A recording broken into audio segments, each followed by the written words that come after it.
আসসালামু আলাইকুম। আপনারা পাখির ভিডিওটা দেখতেছি। এই পাখিগুলা প্রত্যেক দিন আমি খিলান পোষণ করি। তো আপনারা দেখেছেন পাখির ভিডিও। এই পাখিগুলা প্রত্যেক দিন 2 বেলা করে খাওয়া দিই আমি। তো আপনারা ভিডিও দেখছেন, পাখিগুলা খুব আনন্দ ফুর্তি করে খাইতেছে। প্রত্যেক দিন এই পাখিগুলা খাওয়া দেয়, দেখেন উড়িচ্ছে আর পড়িচ্ছে। তো আপনাদের যদি এই ভিডিওটা ভালো লেগে থাকে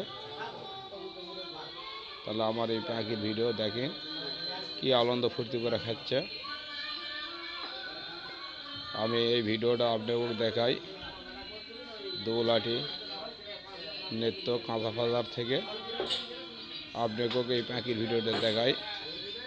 আমার এই ভিডিওটা যদি ভালো লেগে থাকে অবশ্যই আপনারা লাইক কমেন্ট শেয়ার করে দিয়ে তামানিক দেখার মতন সুযোগ করে দিবেন আমার এই পাখির ভিডিওগুলো। দেখেন পাখি আসছে যাচ্ছে খাইতেছে, প্রচুর পাখি এখানে পাওয়া যায়। আপনারা এই ভিডিওটা শেয়ার করুন ভাইয়া।